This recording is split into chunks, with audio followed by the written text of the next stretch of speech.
ধাৰকৰ্তা যীশুখ্ৰীষ্টৰ সৰ্বশ্ৰেষ্ঠ অতুল্য নামত দৈনিকগতি সোনকালে বিশেষ কবিৰ আজি 28 মে' দিন মঙলবাৰ 2024।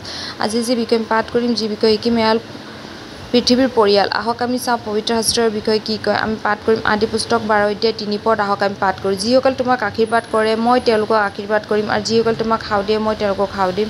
তোমাৰ দুৱাৰে পৃথিৱীৰ সমুদায় গোষ্ঠীয়ে আশীৰ্বাদ পাব। প্ৰভুৱে আপোনাক আৰু আপোনাৰ পৰিয়ালক আশীৰ্বাদ দিছে, লগতে পৃথিৱীৰ সকলো পৰিয়ালক আশীৰ্বাদ দিয়ে।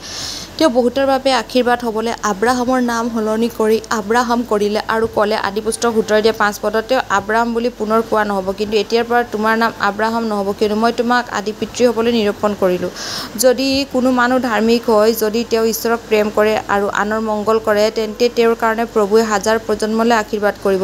এই পৃথিৱীত প্ৰভু যীশুৰ জন্ম হৈছিল আব্ৰাহামৰ পৰা 42টা প্ৰজন্মৰ পিছত। আব্ৰাহামত সেই সকলো প্ৰজন্মই ঈশ্বৰৰ আশীৰ্বাদ লাভ কৰিল। আব্ৰাহামৰ বংশতে দাউদ, ছলোমন আৰু ৰবিয়ামৰ দৰে মহান ৰজা আহি ইজৰাইলৰ ওপৰত শাসন কৰিছিল। এবাৰ প্ৰভু যীশুৱে যেতিয়া ধৰ্মগ্ৰন্থলৈ আহিছিল, তেতিয়া তেওঁ এগৰাকী মহিলাক দেখিছিল, যিগৰাকী 2800 বছৰ ধৰি দুৰ্বলতাৰ আত্মা আছিল, যিগৰাকী কোজৰাই আছিল আৰু নিজকে থিয় হ'ব পৰা নাছিল। যি প্ৰভুৱে আব্ৰাহামৰ কাৰণে তাইক সুস্থ কৰিব বিচাৰিছিল, তেওঁ সুধিছিল লুক 13 অধ্যায় 16 পদ অনুযায়ী। তেওঁ তাইক নিজৰ ওচৰলৈ মাতি তাৰ অসুস্থতাৰ পৰা মুকলি কৰি দিলে।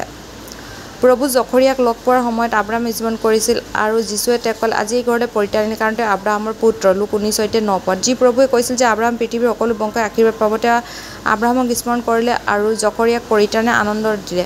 ঘৰৰ যি পিতৃয়ে সন্মানীয় স্থানত থাকিব, তেতিয়া তেওঁ সন্তানৰ মাজত সন্মান পাব। দেউতাৰ নাম ব্যৱহাৰ কৰি ল'ৰা-ছোৱালীয়ে বহু উপকাৰ পাব পাৰিছিল। যদি পিতৃ ধাৰ্মিক হয়, তেন্তে তেওঁৰ সন্তানো প্ৰভুৰ দৃষ্টিত অনুগ্ৰহ পাব। প্ৰভুৱে তোমালোকৰ প্ৰজন্মৰ আশীৰ্বাদ কৰিব। পাচনি পৌলে যেতিয়া তিমথিলৈ লিখিছিল, তেতিয়া তেওঁ তিমথিক বিশ্বাসত প্ৰকৃত পিতৃ বুলি, যেনেকৈ এজন পিতৃৰ আশীৰ্বাদ তেওঁৰ সন্তানলৈ যায়, ঠিক তেনেকৈ পাচনি পৌলৰ আশীৰ্বাদ তিমথিৰ ওপৰত নামি আহিল। আপুনি কেনেকৈ আনৰ বাবে আধ্যাত্মিক পিতৃ হ'ব পাৰে? আপুনি তেওঁলোকক পিতৃৰ দৰে মৰমেৰে চাব লাগে, তেওঁলোকক শাস্ত্ৰৰ সত্যতা কোৱা আৰু তেওঁৰ আশীৰ্বাদ কৰা, তেওঁলোকৰ খ্ৰীষ্টত বৃদ্ধি পাবলৈ আৰু তেওঁলোকৰ আধ্যাত্মিক উত্থানৰ বাবে যি পাব পাৰে সকলো কৰক। মানুহে আপোনাৰ বিষয়ে নিজৰ সাক্ষ্য শ্বেয়াৰ কৰিব পাৰিব লাগে আৰু ক'ব পাৰিব লাগে যে ছাৰ, মই আপোনাৰ দ্বাৰা মোৰ বেমাৰৰ পৰা মুক্তি পাইছোঁ। আপোনাৰ যোগেদিয়ে মই শুভবাৰ্তা শুনিলোঁ আৰু পৰিত্ৰাণ পালোঁ। যেতিয়া তুমি তাৰ বাবে প্ৰাৰ্থনা কৰোঁ, তেতিয়া পৰিত্ৰাণ আত্মা অভিষেক পাইছিলোঁ। মন কৰিবলগীয়া ধ্যান কৰা সন্ধিয়াৰ বাবে যি পাঠ, এ হ'ল গীতমালা ৭২ নম্বৰ 17 পদ। আহক আমি পাঠ কৰোঁ পবিত্ৰ শাস্ত্ৰ যি কি বুলি কয়। ৰজৰ নাম চিৰস্থায়ী হ'ব, সূৰ্য থকা মানে তেওঁৰ নাম থাকিব, তেওঁলোকৰ পৰা আশীৰ্বাদ পাব, সকলো জাতিয়ে তেওঁক ধন্য বুলিব। আজি পবিত্ৰ বাক্য পঢ়াৰ যোগেদি প্ৰভু যীশুৱে পৌৰোহিত্য সকলো প্ৰতি কিমান কৃপা আজি পেলাই সদায় কালিলৈকে সকলো কথা ধন্যবাদ। আমেন। হালেলুয়া।